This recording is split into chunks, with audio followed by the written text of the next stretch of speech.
এখন আমি বাকি মশলা দেব।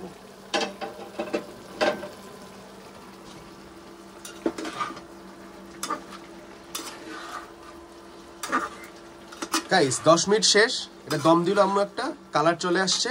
এখন হইল গিয়ে আম্মুর যত বাদ বাকি যত মশলা আছে এই হইল আম্মু দিবে। এখন দিতেছে হইল গিয়ে মরিচের গুঁড়া। ইয়েস,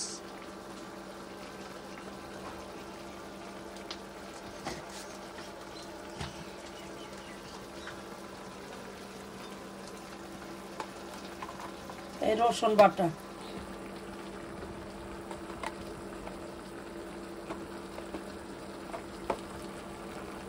রসুন,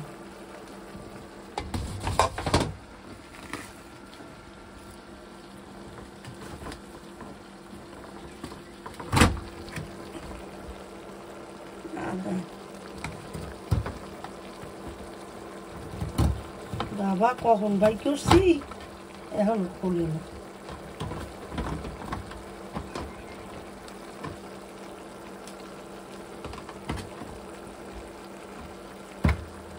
আদা,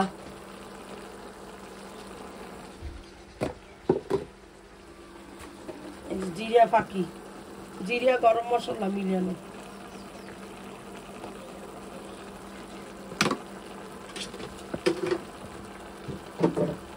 এই বাকি মশলা আমি এখন মিক্স করতেছি। আর সবচেয়ে বড় কথা এটাই, ভিডিওটা যারা দেখতেছেন বা যারা দেখবেন, বরিশালের মানুষরা কিন্তু বেশি এরকম অনেক হাই মশলা ইউজ করে না, এরকম অনেক মশলা আমরা কম মশলা খাই। ঝালও হইলে গিয়ে পরিমাণ মতন, যদি কেউ বেশি খায় তাহলে ঝাল বেশি, কম খাইলে কম। কিন্তু হাঁসের গোস্ততে ঝালটা কিন্তু অনেক যায়, এবং এটা কিন্তু ঝাল না দিলে হাঁসের গোস্তের যে অ্যাকচুয়াল মজাটা, এটা হাঁস মনে হবে না। তো হাঁসের মাংসতে একটু স্পেশালি ঝাল বেশিতে হয়। কিন্তু আমরা এর থেকে হইলে গিয়ে অন্যভাবেই জায়গাতে খাইছি, তারা হইলে কি একটু মশলা অনেক ভারী মশলা ইউজ করে, কেউ অনেক ঝাল খায়। সো আমরা এরকম না, সব কিছু লিমিটের মতন। আমার কাছে তো এখন দেখে খুবই সেরা মনে হইতেছে হাঁসের মাংসটাকে। আদা, রসুন, তারপরে জিরার ফাঁকি, গরম মশলা, পেঁয়াজ, হলুদ, মরিচ সব কিছুই দেওয়া শেষ, লবণ। আর কি কিছু দেওয়ার বাকি আছে? না, আর কিছু নাই। উঠাবার পরে আবার একটু জিরার গুঁড়া দিয়ে উঠাই ফেলা। জিরার গুঁড়ো উপরে দিবে যাতে একটু স্মেলটা সুন্দর আসে। কালারটা সুন্দর না? অনেক জুসি লাগতেছে, সেরা। এরকম রান্না করে খাইয়ে দেখবেন আপনারা, বরিশালের রান্না।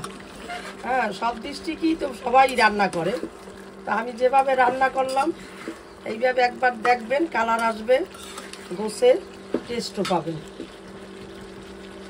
এখন আমি ঢাকনা দিয়ে দিতেছি। এটা এখন হলে গিয়ে কত মিনিট রাখবা? 20 আধা ঘন্টা? আবার 10 মিনিট। 10 মিনিট এরকম থাকবে। সো